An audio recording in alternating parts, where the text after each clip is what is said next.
Hi, and welcome to another Geopointers. Today we're going to talk about CSV imports.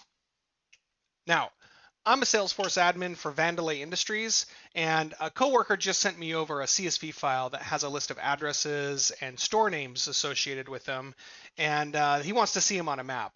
Now, I could go in and create a custom object and go through the exercise of uploading that or bringing them into another standard object and processing them and doing all that. But if I just want a quick and dirty way to actually take a look at that data on the map, we now have CSV import. And let me show you how this works. So I'm going to go ahead first and click on the plus button here to go ahead and create a new. And in this case, we're just picking the third one down, which is a CSV import.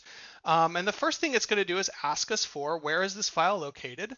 So here we have my store locations. And inside this CSV file is the actual address, a name, and a revenue number. We'll go ahead and store it in my CSV import folder here. Now, when I select next, it's going to do its best to pull out the addressable information that we have that's located within this CSV file. I'm going to give it a meaningful name, so we'll call it stores. And you see here we have a field mapping for name, as well as are there any optional attributes? And in this case, we're going to color by a region. Let's go ahead and click on next.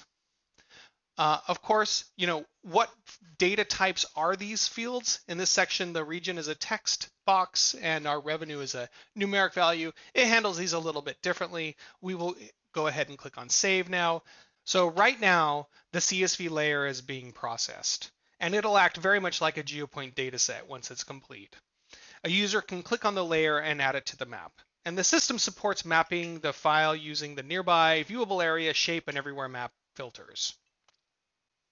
It's important to note that the records in the CSV file are not imported into Salesforce as records in a Salesforce object.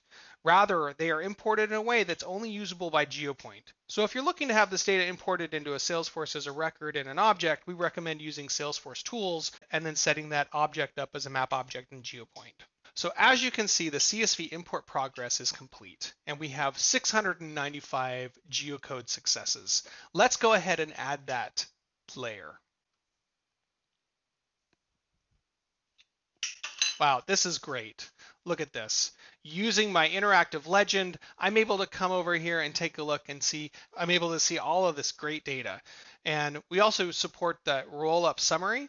Here we're looking at by region. We can actually change that as well. There's also by count or by revenue. These are all fields that we just imported.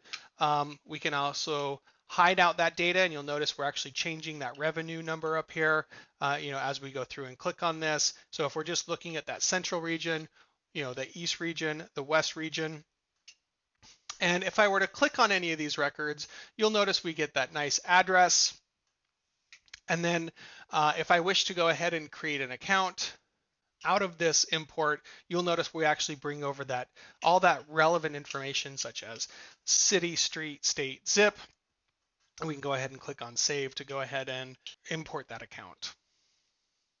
I hope today's video has been of interest and offers insight into how we continue to evolve the Geopoint platform to aid your business and improve data visualization. For further tips and tricks, please feel free to browse our Geopoint YouTube channel. We can also be contacted at info@geopoint.com or any of the popular social networks by using the keyword Geopoint. Thank you and hope to see you next time.